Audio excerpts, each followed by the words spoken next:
Welcome back to another episode of Revealing Biblical Truths. In today's video, we'll be going through Leviticus Chapters 11 through 13. This content covers the laws on clean and unclean animals, as well as the laws pertaining to becoming unclean and infections. Before we get started, go ahead and like, share, subscribe, click the notification bell, and comment down below on your thoughts on this section. So in Chapter 11, Yah details the types of animals that are clean and unclean. By clean and unclean, it simply means those animals that were designed to be eaten and those that were designed not to be eaten. The scriptures are clear throughout the Old and New Testaments that these laws and ordinances were to be forever. His word and his viewpoints on what clean and unclean are have not and will never change. In the days of Noah, he knew which animals were clean and unclean, and he lived 1,000 years before the flood, or before Moses came on the scene. So without further ado, let's go ahead and see which animals are okay to eat and which ones are not okay to eat. First, he discusses the land animals. The rule is that to be clean, the animals must chew the cud and also have a split hoof. It also then talks about specific animals that do not meet these requirements. The camel, the coney, the hare, they chew the cud, but they don't have a split hoof. They are unclean. And lastly, the pig. Because they do have a split hoof, but they don't chew the cud, they are unclean. Next, he goes into the sea creatures. The rule is that to be clean, the animals must both have fins and scales. So, do crabs, shrimp, scallops, lobsters, crayfish, and oysters have fins and scales? No, they're all unclean and not food by definition. Next, he talks about the birds. He specifically tells us which birds are unclean. The eagle, the vulture, the short-toed eagle, the red kite, the black kite, crows, ostriches, short-eared eagles, seagulls, hawks, little owl, cormorant, great owl, barn owl, desert owl, carrion vulture, stork, heron, hoopoe, and bats. These are all unclean.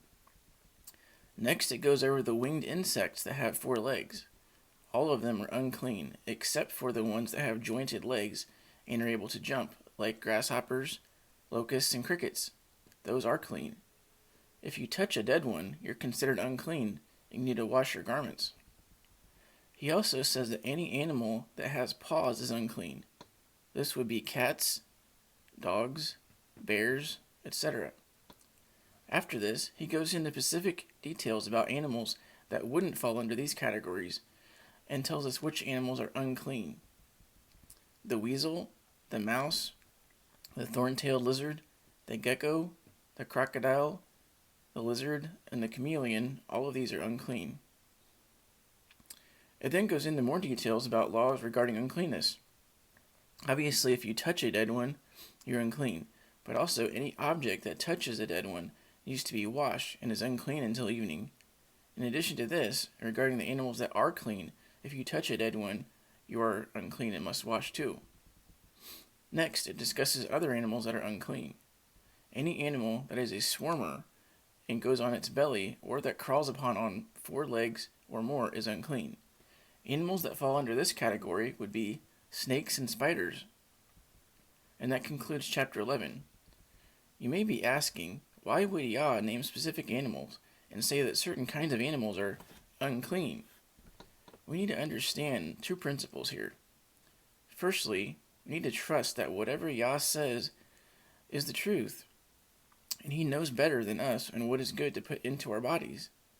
Secondly, we need to understand that some animals were designed to be for food and some not for food, and those are to serve other purposes, such as being a filter for the soil or the seafloor, as well as being a part of the food chain for other animals.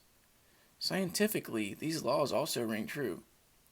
It is well known, for example, that pork contains many other toxins, bacteria, and parasites, many more than other types of flesh.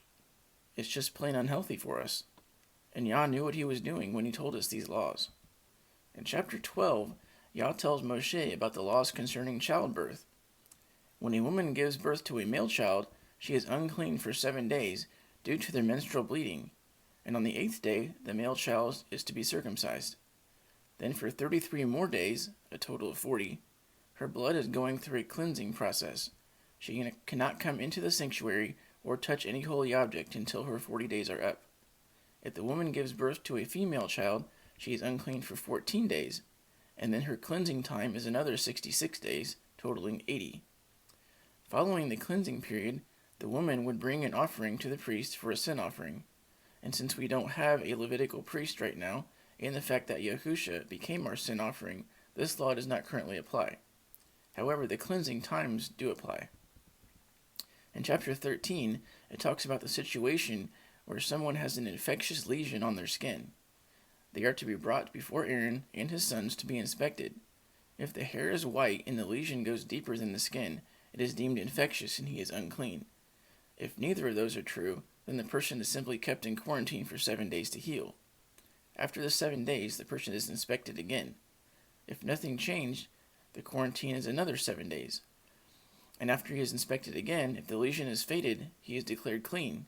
He just needs to wash his garments. But if at any time during the confinement the lesion goes deeper than the skin, he is considered infectious and unclean. It further elaborates that the person's skin and hair, if it doesn't change to white, meaning it's healing, or raw flesh appears, he is unclean. But if it does, then he is clean. The same rule applies to whether a lesion is a cut, a burn, or some kind of infection. If the infection on the person is on the person's head or hair or beard, and that affected hair is reddish in color and it's infected, the person should shave the unaffected area so as to not spread it, and then be in confinement until it is faded. The final rule is that anyone who is declared unclean must tear their clothes, let their hair down, cover their upper lip, and live outside the camp. Anyone who approaches, they are to yell out, "Unclean!" so that the infection does not spread to anyone else. Lastly, it discusses the laws regarding infected garments. If the article is yellow, green, or reddish, it is unclean and kept separate for 7 days and then inspected by the priest. If after 7 days it has spread, they are to burn the garment. If it hasn't spread, then the garment is to be washed and then another 7 days kept in confinement. After that inspection, if it hasn't changed, then it's to be burned. If it has faded, then the affected area is to be torn off and it can be repatched with new material. If an infection appears later on, then the garment is to be burned. And that concludes chapter 13. Thanks for watching. Till next time, Shalom.